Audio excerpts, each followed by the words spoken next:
Seguimos durante estas semanas que nos quedan por delante todavía, viendo algunos rayos de luz. Los que sois habituales y venís normalmente los domingos sabéis que estamos meditando sobre pasajes, ¿verdad?, que son de alguna manera grandes pasajes en grandes momentos de la historia del pueblo de Dios y que encontramos en la Biblia, unos en el Antiguo Testamento y otros en el Nuevo. Y sin duda este pasaje, este llamamiento de Isaías, este momento de encuentro de Isaías con el Señor, es uno de esos pasajes que nos tocan, que nos llaman la atención por muchas cosas, unas positivas, otras aparentemente negativas, unas muy claras, otras aparentemente oscuras, pero un pasaje del que esta semana me volvía a cautivar al estudiarlo, al prepararlo para compartirlo con vosotros.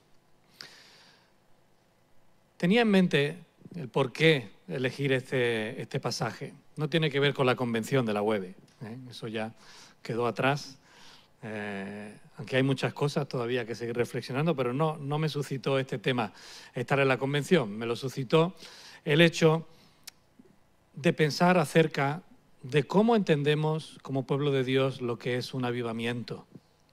Una palabra muy usada, pero a veces mal entendida.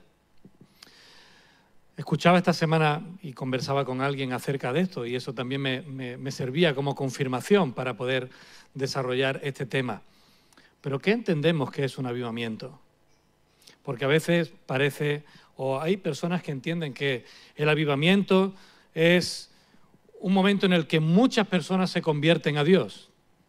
De alguna manera, la idea que nos suscita el recuerdo es el de esas campañas evangelísticas en el siglo XX por grandes predicadores, donde simplemente era predicar la palabra y multitudes venían a Dios y se convertían de sus caminos. Otros piensan que un avivamiento es una nueva dinámica de iglesia, hacer más cosas, estar más gozosos y felices, sentir nuestras necesidades espirituales totalmente cubiertas. Hay otras personas que piensan que un avivamiento es algo que pasa en un día, en un momento concreto, donde Dios se manifiesta de una manera totalmente especial a la iglesia, donde todos somos llenos de la presencia del Señor de una manera concreta, específica, y eso revoluciona nuestras vidas y revoluciona nuestra iglesia en todos los sentidos. ¿Qué es un avivamiento? ¿O cómo hemos de entender un avivamiento? ¿Cómo la palabra de Dios nos muestra lo que es un avivamiento? Pues, en primer lugar, tendríamos que pensar qué significa avivar, ¿verdad? Hay un verbo ahí, los que estamos en el discipulado, que estamos prestando atención a los verbos. ¿Qué significa avivar? ¿De qué raíz viene el verbo avivar? Decidlo fuerte. Vivo, vida. De hecho, si vais al diccionario de la Real Academia, dice estimular la vida,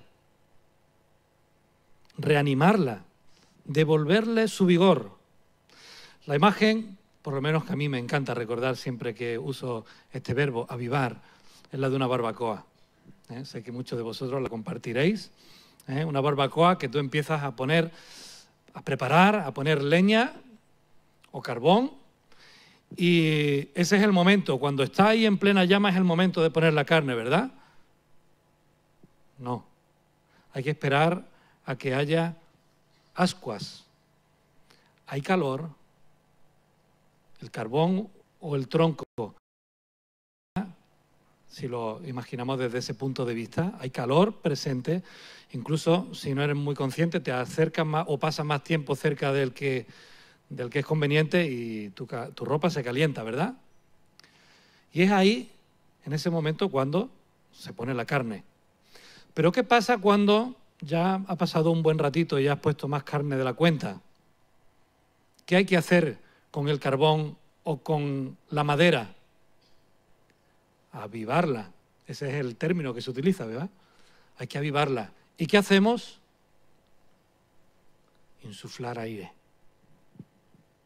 Meter un poquito más de carbón o poner otra leña, pero sobre todo insuflar aire. ¿Para qué?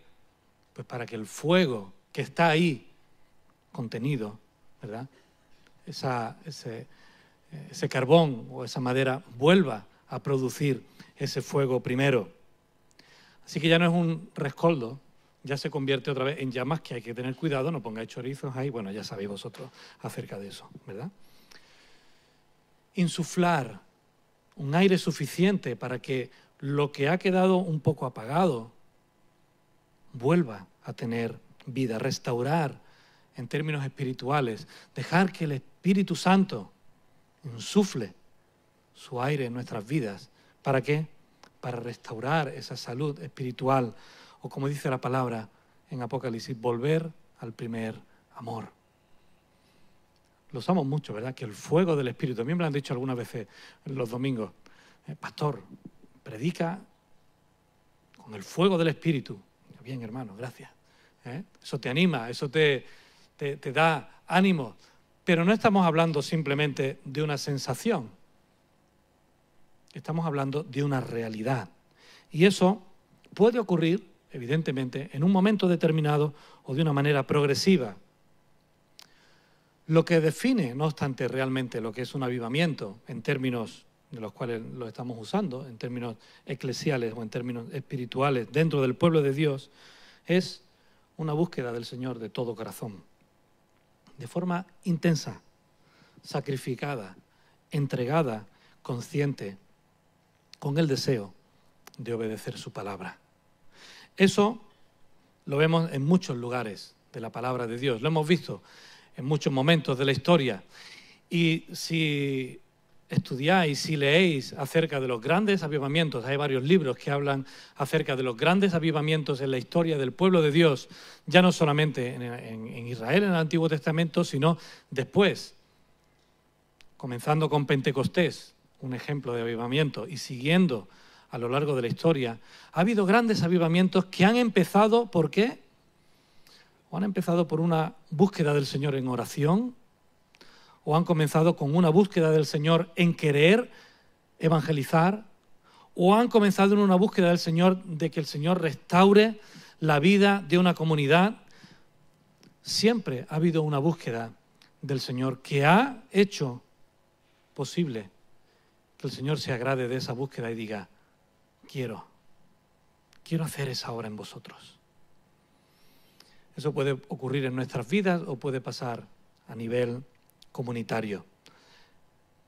Isaías, en el texto que hemos leído, nos muestra un posible patrón, por lo menos en principio, de lo que significa comenzar a tener una relación con el Señor.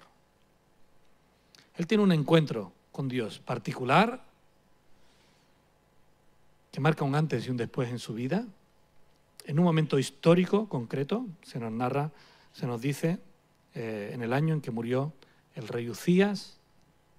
Tenemos que irnos al año 700, aproximadamente 743 a.C. Y eso nos pone en el contexto histórico en el que eso ocurre. Y eso va a determinar el mensaje completo, ya no solamente del capítulo, sino de todo el libro de Isaías.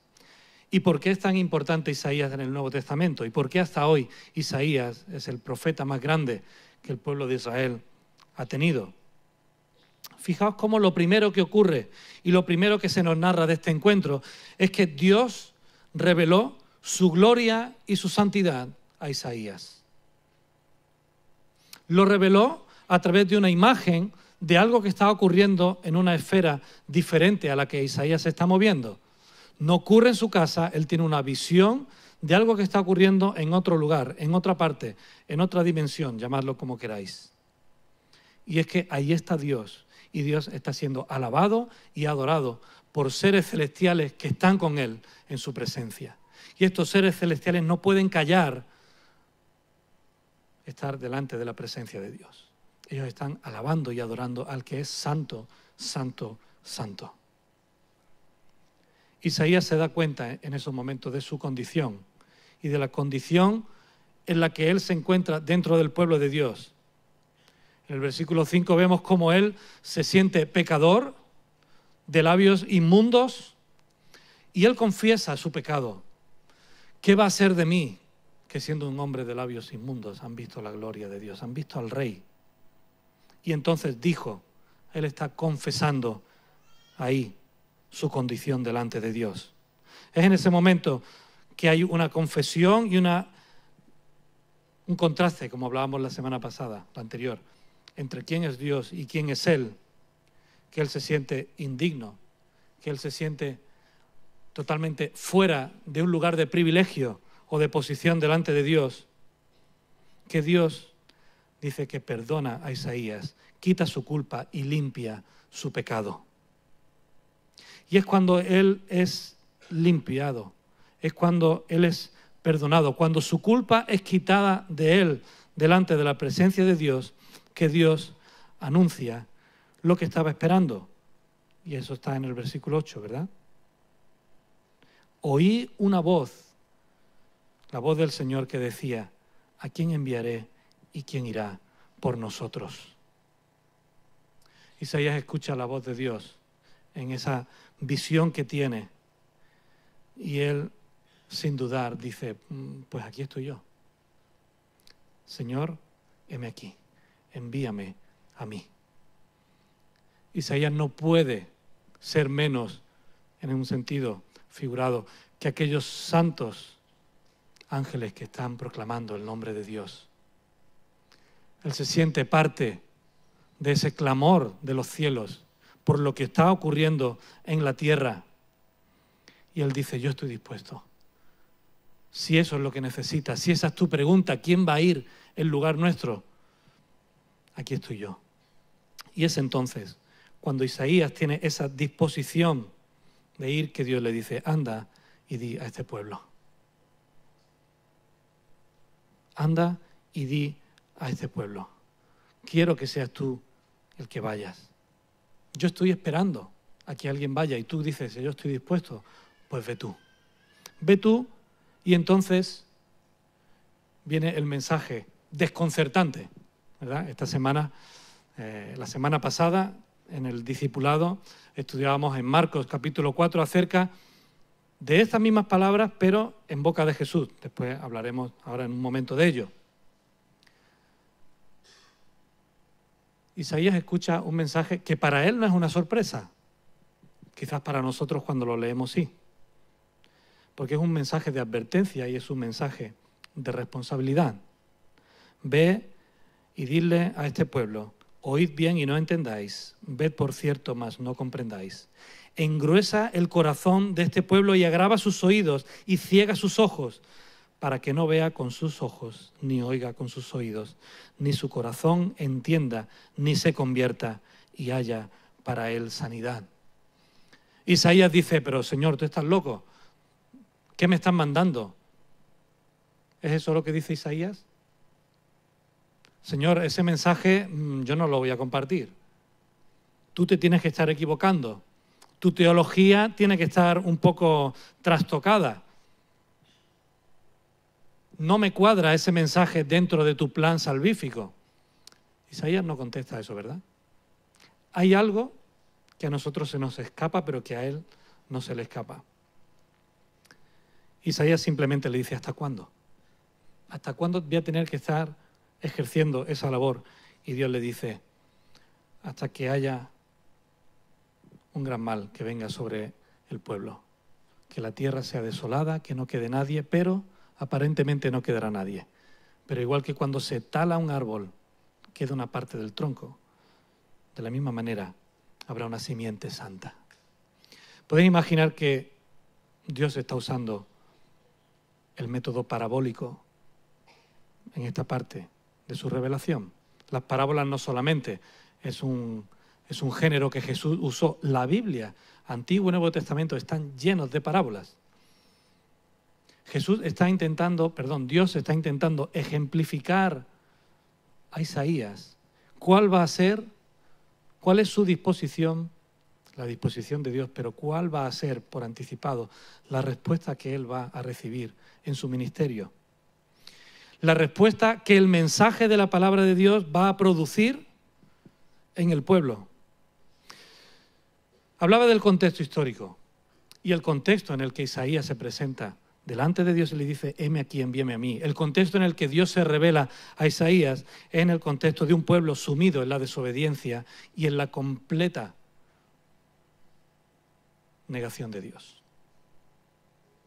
De hecho, Isaías es contemporáneo de otros profetas. Y el mensaje de Isaías va a ser un complemento perfecto a los que otros profetas ya estaban hablando y llamando la atención del pueblo. Volveos a Dios, reconciliaos con Dios, buscad a Dios, obedeced a Dios, no os olvidéis de Dios. En medio de eso, lo que está por venir apenas 15 años más tarde, año 722, es que el imperio asirio llevaría cautivo a la parte del norte del pueblo. Por su desobediencia, porque no hicieron caso a Dios, se apartaron de Él, siguieron su propio consejo y la consecuencia fue que Dios se apartó de su pueblo, levantó su mano de protección sobre su pueblo y dejó que el pueblo cosechara las consecuencias de lo que la desobediencia estaba delante y ponía delante. Recordad, lo hemos visto en los cultos de oración, la voluntad preventiva de Dios. Dios quiere prevenirnos del mal, pero cuando nosotros como pueblo de Dios nos apartamos voluntariamente de la obediencia de Dios, Dios puede quitar su mano de protección de nosotros y dejar que cosechemos la totalidad de las consecuencias de nuestro pecado. ¿Cómo hemos de entender entonces estas palabras enigmáticas para nosotros?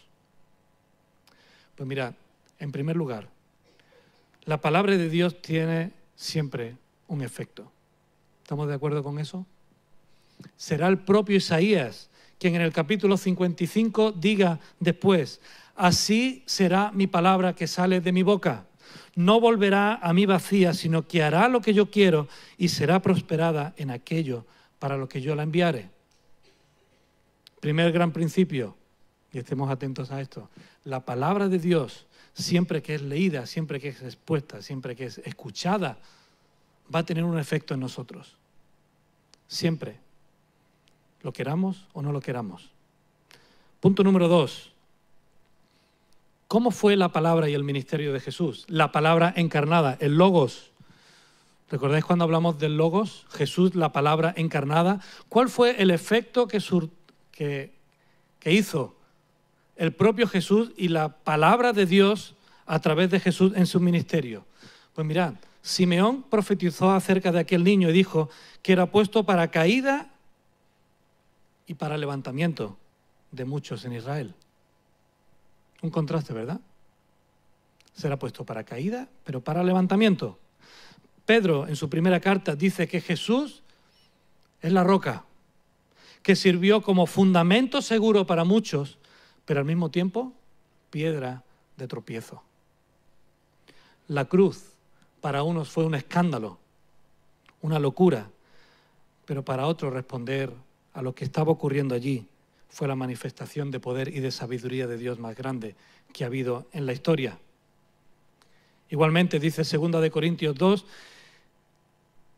que Jesús es olor de vida entre los que se salvan, pero de alguna forma olor de muerte para los que se condenan y se pierden. Es decir, el propio Jesús tuvo una doble respuesta. Y para unos su anuncio fue salvación y para otros su anuncio fue perdición. Para unos fue la bendición más grande que recibió en su vida, para otros fue la locura más extraordinaria y simple que había ocurrido en la historia. Por eso Jesús cita este pasaje justo en el contexto de la parábola del sembrador. Recordad que las parábolas son enseñanzas tan sencillas, tan sencillas, tan sencillas, que cualquier persona puede llegar a comprenderlas. Y parte del ministerio de Jesús estuvo centrado en que las personas se encontraran con la palabra de Dios de una manera tan sencilla que por una parte pudieran aceptarla y tener vida eterna, o por otra cavar su propia tumba y manifestar de la manera más directa el rechazo que hacia Dios tenían las personas. La parábola del sembrador nos habla de un sembrador que sale y que lanza la semilla, que es la palabra de Dios, y cómo hay diferente terreno en el que esa palabra puede caer. Un terreno fértil, donde la palabra crece, donde la palabra da fruto. Un terreno no fértil, un terreno lleno de piedras o donde crecen los espinos, donde esa palabra es ahogada. Por lo tanto, hermanos, no podemos olvidar que la palabra de Dios siempre tiene un doble efecto. Porque la misma palabra que es predicada puede producir salvación o puede producir juicio eterno. Juicio para quien la rechaza y salvación para quien la acepta. Isaías fue llamado por Dios a predicar con frescura la palabra de Dios, sabiendo en su presciencia de que el pueblo estaba cerrando sus oídos, de que el pueblo estaba cerrando su corazón. Por eso, mirad cómo dice, a engrosar el corazón del pueblo. El pueblo ya estaba apartado de él, pero Dios aún así estaba dando una tercera, una cuarta, una quinta oportunidad al pueblo de escuchar de parte de otro profeta ese mensaje. ¿Me lo invento yo o lo vemos? Pues tendríamos que ir, no lo vamos a hacer por falta de tiempo, os animo a ir al capítulo 7 de Isaías hasta el capítulo 11. Ahí vais a ver cómo el pueblo rechaza la palabra de Dios, cómo el pueblo rechaza el mensaje de Isaías, cómo el pueblo se obstina en desobedecer a Dios. Y al final se acaba cumpliendo lo que Dios estaba diciendo. Vas a ver cómo el pueblo va a cerrar sus oídos, a cerrar su corazón hacia esa predicación. Pero a pesar de ello, Dios envía a Isaías. ¿Hasta cuándo? Pues sencillamente hasta que el cautiverio tenga su efecto, hasta que la desolación que está por venir se cumpla. Pero también nos habla este pasaje de ese remanente, de una simiente santa, de un pueblo que quedará, pueblo del sur, pueblo de Judá, que quedará y que Dios continuará su pacto con él. Más aún, recordad que Isaías es quien profetiza acerca de la llegada del Mesías con más claridad en su mensaje. Más aún, Isaías acaba dando una nueva esperanza al pueblo de Israel. Más aún, Isaías les habla de un pacto renovado a través de la sangre del Cordero, del siervo sufriente que entregará su vida en rescate por muchos. Por lo tanto, Dios sigue dando vez tras vez oportunidades de que su pueblo, de que el mundo reciba su mensaje, pero también manifestar que hay personas que lo rechazan. ¿Sabes? Ante la palabra de Dios siempre hay una decisión que tomar. Porque Dios nos llama a volvernos a Él, pero tú puedes ignorar su mensaje y que se convierta en juicio para tu vida. O puedes aceptarlo y que se convierta en salvación y vida eterna. Fijaos, reflexionemos sobre esto brevemente.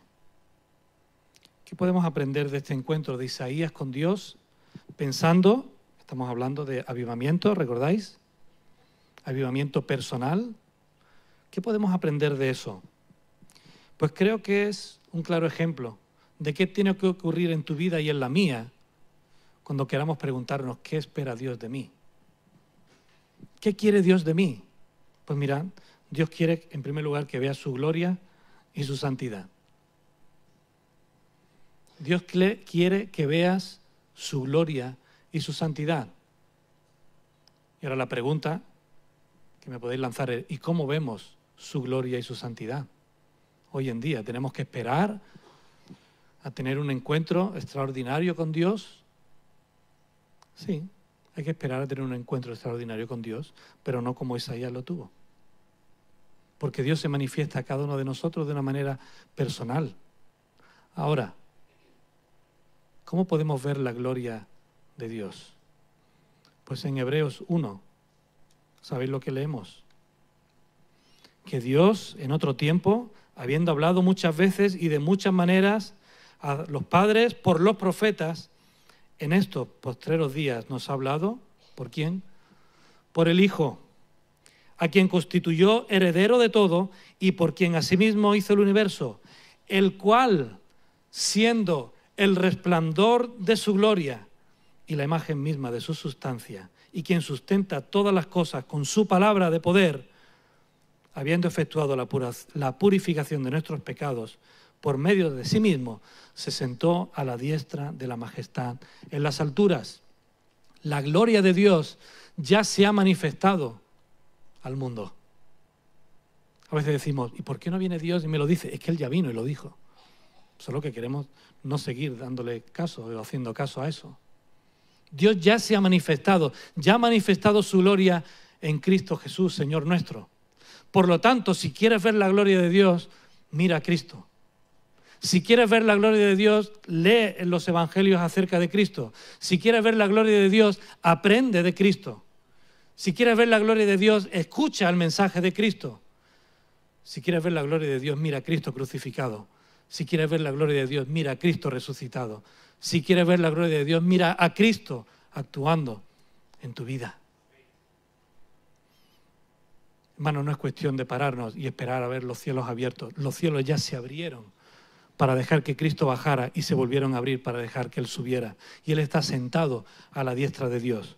Por lo tanto, busca ver la santidad y la gloria de Dios en Cristo. Hermanos, sin contemplar la gloria y la santidad de Dios, y vamos a ir subiendo peldaños, sin contemplar la gloria y la santidad de Dios, es imposible ser conscientes de tu condición de pecado. A menos que te contrastes con la santidad y la gloria de Dios, tú no vas a ver tu inmundicia. Si te contrastas con tu hermano, con tu hermana, con cualquiera de los que estamos aquí, hasta puedes decir, pues no soy tan malo. Pero cuando todos miramos a Cristo, entonces todos vemos nuestra condición de pecado. Y eso es importante, eso es importantísimo.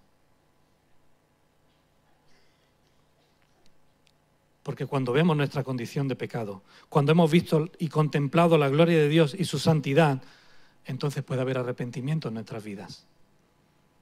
Podemos decirle, ay Señor, que soy hombre de labios inmundos. Ay Señor, ¿qué va a hacer de mí? Y es entonces cuando el Señor puede venir y limpiar tu culpa. Cuando Él puede limpiar tu pecado. Cuando ve un corazón sincero y arrepentido por quien tú eres en comparación con quien es Cristo, la gloria y la santidad de Dios manifestada para nosotros. Hermanos, sin contemplar la gloria y la santidad de Dios, es imposible conocer los pensamientos de Dios. A veces queremos saber qué quiere Dios hacer en mi vida,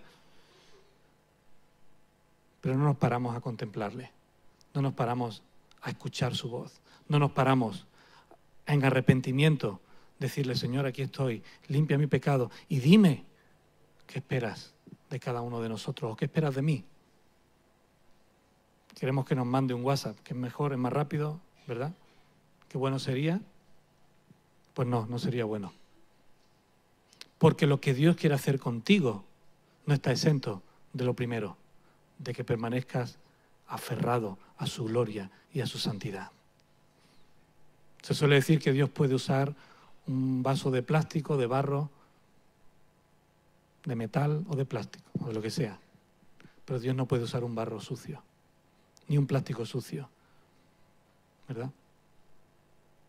Lo primero que Dios espera es que nuestras vidas sean un reflejo de su gloria y de su santidad. Sin contemplar la gloria y la santidad de Dios es imposible dar una respuesta adecuada a Dios. Plántate delante de Dios y dile, dime lo que quieres hacer conmigo y sigue con tu vida alejada de la obediencia y Dios no te va a contestar. O tú vas a malentender lo que Dios espera de ti. Porque sin santidad es imposible agradar a Dios de una manera adecuada. Por último, sin contemplar la gloria y la santidad de Dios, es imposible que Dios te revele qué espera específicamente de ti. Ya no solamente los planes generales, porque no lo vas a ver, no lo vas a conocer, no vas a conocer el carácter de Dios y qué hace latir su corazón con pasión por cada uno de los que estamos aquí. Cuanto menos, si tu vida no es limpia, te va a decir lo que espera de ti de manera específica. Así que el requisito previo, hermanos, para el avivamiento en tu vida y el avivamiento en nuestra iglesia es una correcta relación con Dios. Nuestro problema es que sabemos que tenemos que cambiar cosas, pero no nos damos cuenta de que lo que está fallando es que no buscamos a Dios con todo nuestro corazón. Pensamos en el avivamiento como algo que Dios tiene que hacer a expensas nuestras. Pensamos que el avivamiento es que Dios hace algo y yo lo disfruto desde el banco, desde la quinta, sexta a la octava fila. Mira, qué bien lo que Dios está haciendo, qué alegría, qué bien me siento en esta iglesia, ¿no, hermanos? El avivamiento es un volver a esa relación con Dios, que te haga revolucionar tu vida y que te haga decir como el salmista, como el ciervo brama por las corrientes de las aguas. Así clama por ti, oh Dios, el alma mía. Mi alma tiene sed de Dios, del Dios vivo. ¿Cuándo vendré y me presentaré delante de Él? Eso es lo que Dios quiere hacer en tu vida. Isaías es un ejemplo de un avivamiento personal. Pero me gustaría que fuéramos a otro rayo de luz para terminar. Un pasaje que solamente quiero leer y que meditaremos sobre él el miércoles en el culto de oración, que se encuentra en Nehemías, en el capítulo 8.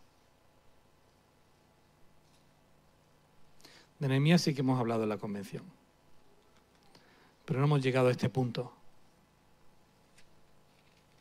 Nehemías capítulo 8. Viniendo el mes séptimo, los hijos de Israel estaban en sus ciudades.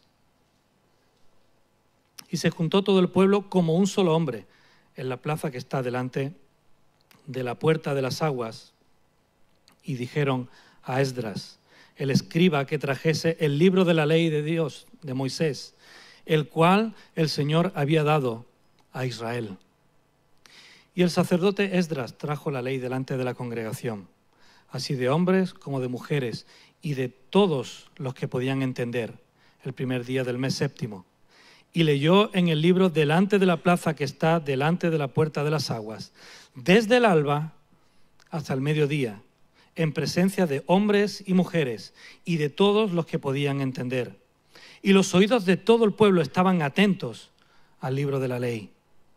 Y el escriba Esdras estaba sobre un púlpito de madera, que había sido hecho para ello, y junto a él estaban Matatías, Sema, Anías, Urías, Hilcías y Maasías en su mano derecha, y en su mano izquierda Pedaías, Misael, Malquías, Hasum, Hasbadaba, Zacarías y Mesulam. Abrió pues Esdras el libro a los ojos de todo el pueblo, porque estaba más alto que todo el pueblo, y cuando lo abrió, todo el pueblo estuvo atento.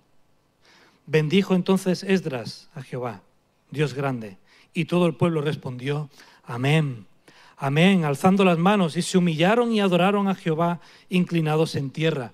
Y los levitas, Jesúa, Bani, Serebías, Jamim, Acub, Sebatai, Odías, Maasías, Kelita, Azorías, Jozabed, Hanam y Pelaía, hacían entender al pueblo la ley. Y el pueblo estaba atento en su lugar, y leían en el libro de la ley de Dios claramente, y ponían en sentido, de modo que todos entendiesen la lectura. Y Nehemías el gobernador, y el sacerdote Esdras, escriba, y los levitas que hacían entender al pueblo, dijeron a todo el pueblo, día santo es a Jehová nuestro Dios.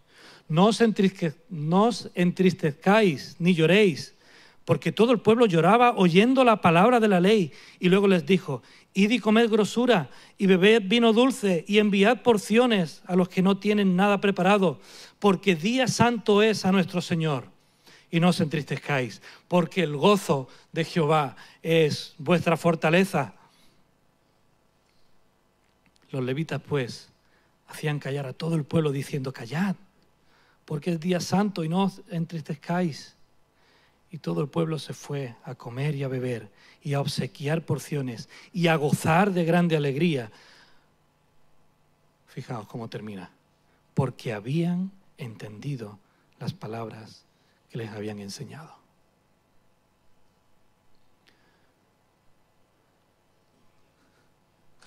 No hay más secreto, hermanos. No hay más secreto. No hay otra cosa que pueda encender tu vida que el Espíritu Santo hablando a través de su palabra. No hay otra cosa que pueda producir en tu vida una revolución espiritual que no sea la palabra de Dios. No hay otra cosa que pueda insuflar aire a tu vida y reavivar tu vida que contemplar la gloria y la santidad de Dios manifestada en su Hijo Jesucristo. Hermanos, no hay nada que pueda hacer que como iglesia nos levantemos, resplandezcamos y nos pongamos manos a la obra, que ese sí era el tema de la convención de la UEB. Que estar dispuestos a querer escuchar, aprender, obedecer la palabra de Dios, a ponernos delante de Él y decir, Señor, soy inmundo, no merezco, pero quiero tu perdón, Señor, y si estás deseando todavía que vayamos, aquí estoy yo, envíame a mí. Hermanos, que eso pueda ser una realidad en nuestras vidas. Hermanos, oramos porque eso sea una realidad en nuestra iglesia, porque ¿sabéis qué? El Señor está deseando seguir enviando a su pueblo para que muchas personas vuelvan a tener esa oportunidad de escuchar el mensaje de salvación y que escuchar la palabra sea salvación y puedan aceptar ese mensaje precioso que Él tiene preparado para todos y cada uno de nosotros. Amén. Que el Señor os